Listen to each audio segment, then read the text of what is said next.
Rob, Sarah, could you give us a little bit of an introduction? Sure. Yes. Yeah. I'm sure some people know, I DJ all over the place. I make music, and I do sort of residencies and closing sets at stuff like back in the day, Sundissential, Polysexual, Storm, Tidy, GoodGreef, and I do some stuff for Cream, Clockwork Orange. Lots and lots of other brands as well, but yeah, for the hard house stuff, those are some of the real key players that I've played for over the years. And Slinky down in Bournemouth, yeah, lots and lots of things. Yeah, amazing. Obviously, you mentioned Storm. We've got the upcoming one, 30th of October. How are you feeling? You excited? Very much so. It's been a while actually since I've played at Storm. Obviously there hasn't been very much of that kind of stuff going on, and it's going to be such a release to go and see everybody and to play some music. Those events, the Halloween ones, the Storm events, have been legendary over the years. There've been some amazing events, at Colville and at the Emporium. I love it there. I absolutely love playing there. I think the thing that makes the Emporium so special as a venue is, excuse me, my alarm's going off there. Sorry about that. And the thing that makes it so special is that it's got that thing that's made so many of the best clubs popular over the years, and it's that it's multifaceted. There's people when you're playing. There's people above you dancing up on that balcony, but it's not very high, so they're still quite low. So you can see them right there. Then you've got people on podiums. Then you've got people behind you, people to the sides of you, people below you.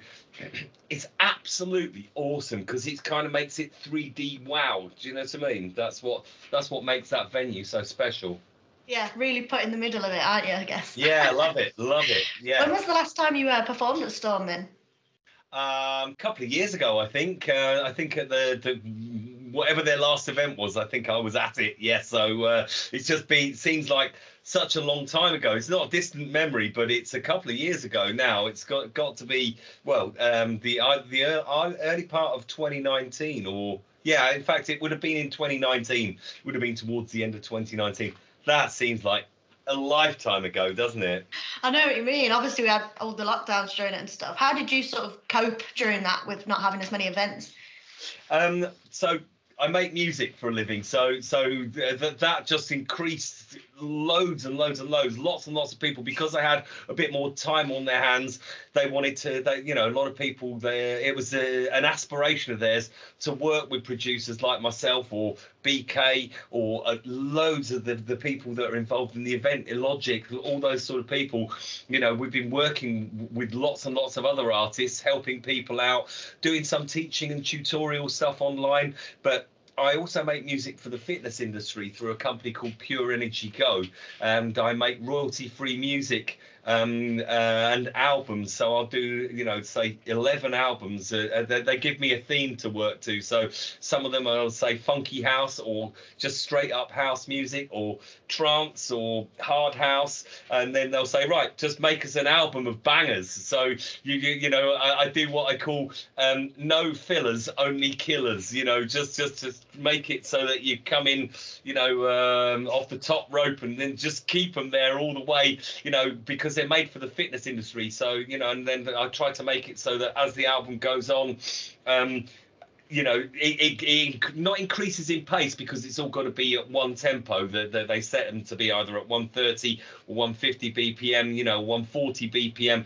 but you keep it at that tempo. But in the midst of it, you make a few things that are really, really tough, and then towards the end, it drives you on that little bit more. So if you're on the treadmill or on the cross trainer or on a spin cycle or whatever, that you are actually, you're getting sucked in by it. It's been such a different challenge to do that kind of stuff.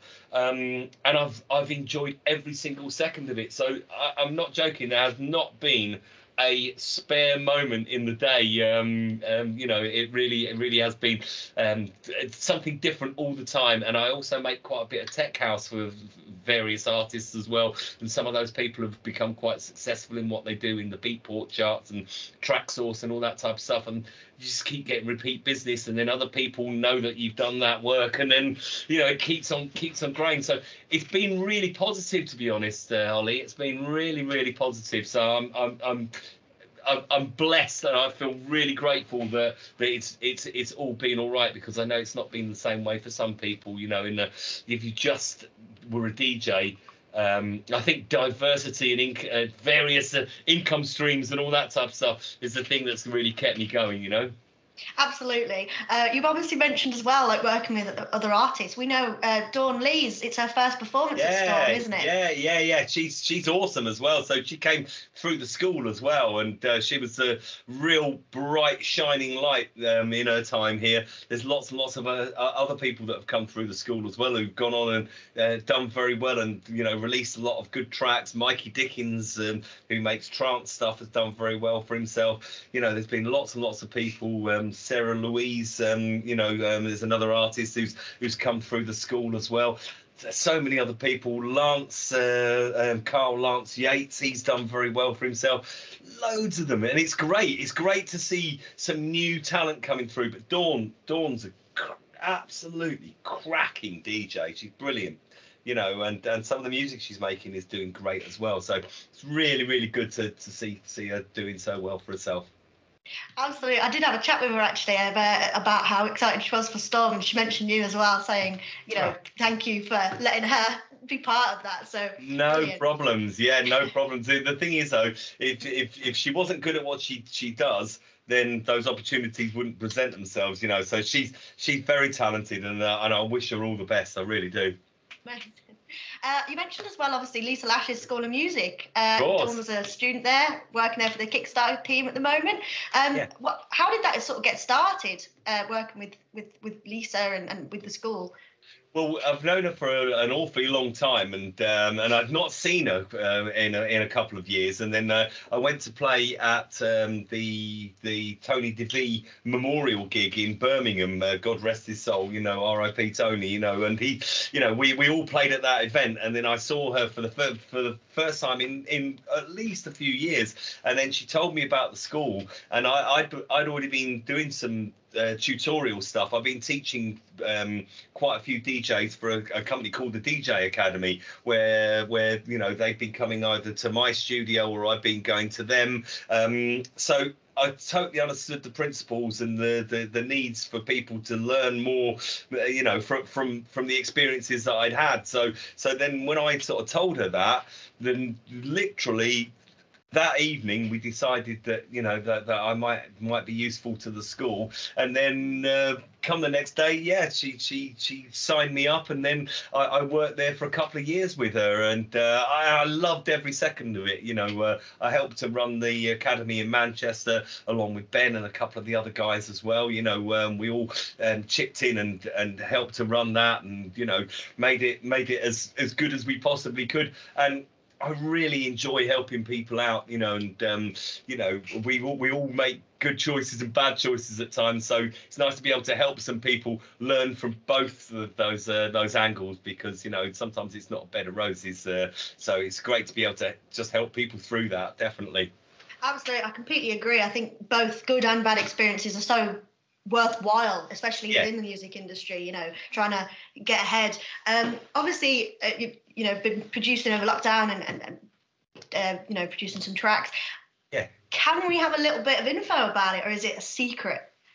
No, there's no secrets. I mean, one of the things that I've recently done is I've done a Tidy Producer Series album. It's a USB that's got 30 years of my music on there. So everything from house music to trance, and then through to hard house. So it's the whole spectrum of what I've made over the years. So, and I've done a few special tracks for that as well, and then the Pure Energy albums that I was telling you about, I've done, I think I've done 8 of those, and each one contains a minimum of 10 to 11 tracks. So that's not, you know, it's over 80 tracks that I've done for that, of all various descriptions. But each one of them, you know, I work with a guy called Ian Bland to help me to get some of the riffs together and some of the structure, and then I produce it all from there. And working, you know, working alongside him, he's written tons and tons of really big tracks over the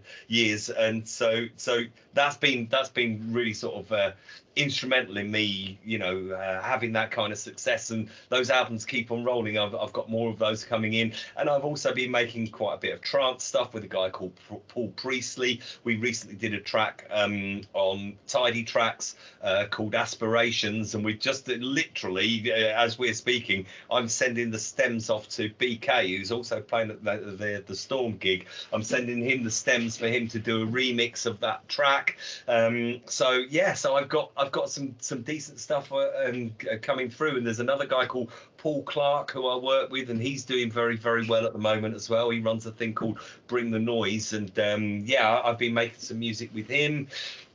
All sorts of stuff going on. Yeah, that's so there are no secrets. I've got lots and lots of irons in the fire, and definitely got some more stuff coming out on Tidy very shortly. Yeah. Brilliant, really exciting to hear. I wanted to ask as well, actually, obviously you've performed at so many places and different festivals and stuff, but do you have a dream festival venue or anything like that you'd love to do at some point?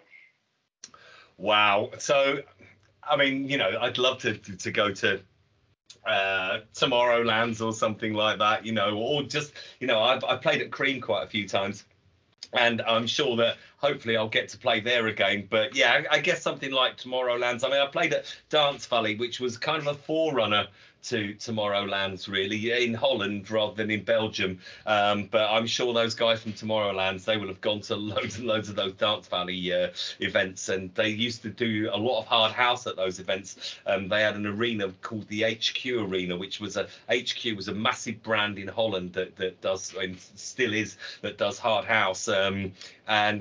Sometimes you'd be playing, there'd be, you know, 15,000 people in front of you. So doing more stuff like that in the future would be amazing. So I think those kind of events would be fantastic. But I don't complain about all the great stuff that I do. I mean, I played a couple of weeks ago, for a brand called Clockwork Orange. We did a festival called Clockstock down at Chelmsford Racecourse, and there was about 18,000 people at it. And doing the closing set in the old school arena where there's 5,000 people, you new best friends going absolutely nuts to the music that you're throwing down. Such a pleasure. It's such a pleasure. It really is. Yeah. So yeah, I've got no complaints really. Well, I wanted to ask as well, like, do you have like a life motto or anything like that to help you get through any challenges or any successes as well? Like, do you have something that you tell yourself to? Well, every day's a school day. That's definitely something that I adhere to. Be gracious and polite at all times. That's really important. And sometimes, well, there's a couple of things, you know, if it goes wrong, you've got to go again. Learn from your mistakes. You know, to lots and lots of people, you know, if you were an amazing golfer, if you were Tiger Woods or you were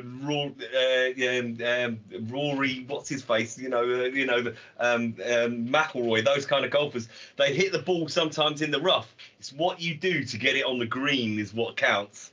So you've got to, you know, learn from those mistakes. And if you do make a mistake, it's what you do next that counts. So they're my kind of life tips, really. Yeah, that's my mantra. Brilliant. The young aspiring artists that are probably listening to this, if you could narrow down, you know, some more of your tips to like 3 words, what would you say to them? Well, I'd have to probably make it 4 words, and that is 3. You're a tiger. Yeah, brilliant. That's important. Definitely, you know, one thing as an artist, and I know loads of people that do this as well, just before you go out to do what you're going to do, or if you get to the club, get there early to have a listen to what's going on so that you can absorb what's going on so you know what to do next, because that's really important. But then take yourself off somewhere quiet for a second, be that the toilet or wherever, and just give yourself the what I call the I'm a tiger speech and go, you got it, come on, and then do it. That's really important. I know lots and lots of people who give themselves the I'm a tiger speech, definitely. Brilliant. That's absolutely amazing. Well, Rob, No thank problem. you so much for joining us today and having this interview with me. Absolutely just amazing speaking to you. My pleasure. My pleasure. Thank you so much. All right. And I'll see you very, very soon. I hope to see you at the event. Look after yourself and have a great weekend.